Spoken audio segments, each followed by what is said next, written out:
There aren't many side characters from any franchise that are as recognizable as Boba Fett. Other than main characters like Darth Vader, Luke Skywalker, and Han Solo, when you think of Star Wars, Boba Fett is one character that will come to mind almost immediately.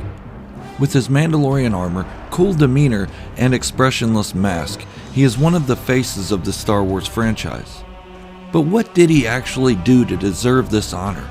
Well, his contribution to the entire story of Star Wars is more than you think. Today, on Star Wars Fanatic.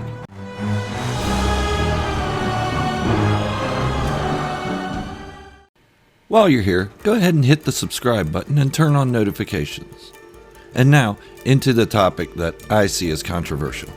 Boba Fett had 6 minutes and 32 seconds of total screen time between The Empire Strikes Back and Return of the Jedi.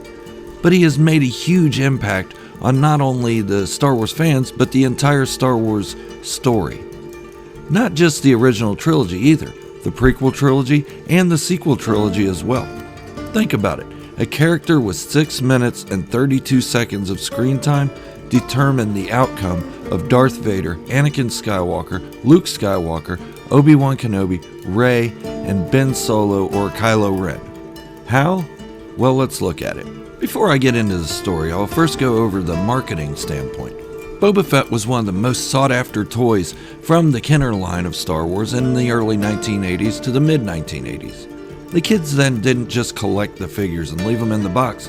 They opened them, they played with them. And by playing with them, they made up adventures of their own while recreating scenes from the movies. At the same time, the Boba Fett action figure was among the favorites because of his little screen time and his reputation as a bounty hunter, not to mention he had a cool rocket and cool armor. The toy flew off the shelves and was nearly impossible to find. Remember, this was before online shopping, or even the internet, so we couldn't just get on Amazon and order it. We had to actually go to store to find it. Some found it, some didn't. Okay, now let's look at the obvious. What we would not have if not for Boba Fett. Had Ralph McQuarrie not designed Boba Fett and George Lucas not went ahead with the addition of him into the films, we would not have Mandalorians at all. Argue if you want that he isn't a Mandalorian, but he does wear the iconic armor, and had he not been created, no one would wear that armor at all. There would be no Mandalorians with a kick-ass culture. A lot of Legends material would not exist, and you have to admit, the stuff about Boba Fett and Mandalorians was some of the best Legends material ever written. And now, if not for Boba Fett, there would be no Jango Fett. Some like him, some don't, but you cannot dispute the importance of Jango Fett's role in canon and Legends. Which brings me to my next point. If there was no Boba Fett and no Jango Fett, we would not have the clones as we know them.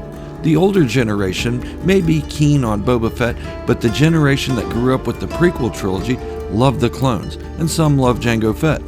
The Clone Wars was a huge hit, and most people hold clones such as Captain Rex, Commander Cody, Fives, Jesse, and Echo in high regard. And now with the Bad Batch series coming out, that all springs off of Boba Fett. Sure, we would still have clones. They were mentioned in the first Star Wars movie ever, A New Hope. But they wouldn't be these clones. No clones of Jango Fett because Boba Fett didn't exist as a template for writers to work from.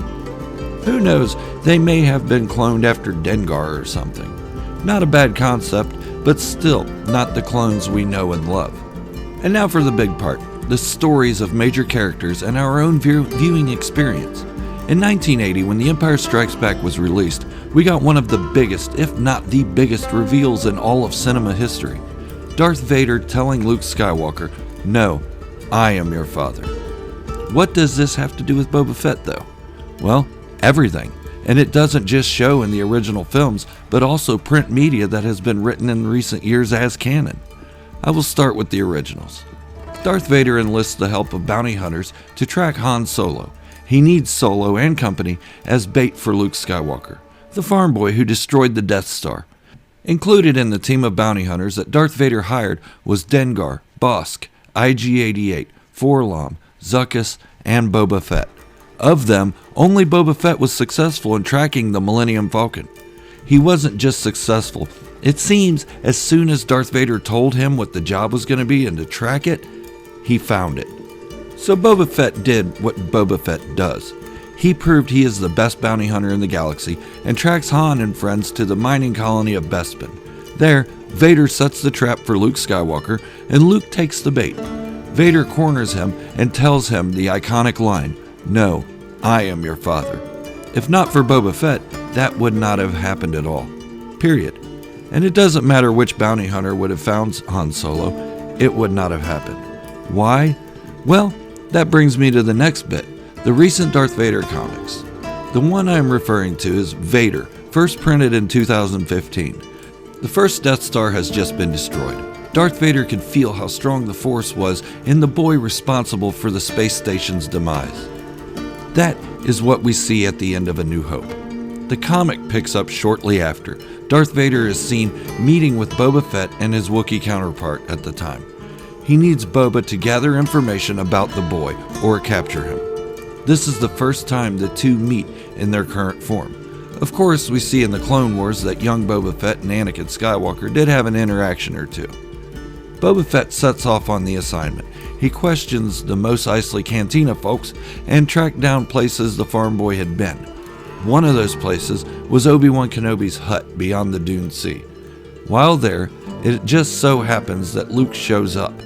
They fight. Boba almost wins, but Luke finally escapes. Boba Fett returns to Darth Vader with his report. He tells Vader, "I lost him. He got lucky." Vader asks Boba if he brought anything of value. Boba responds, "Just a name, Skywalker." That's right, it was Boba Fett that told Darth Vader that Anakin Skywalker had a son. So it seems, had it not been for Boba Fett, Darth Vader would not have known that Anakin Skywalker even had an offspring.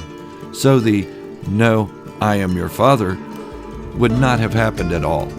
The next chain of events takes us to Jabba's palace, where Solo is being kept and his friends are plotting a rescue.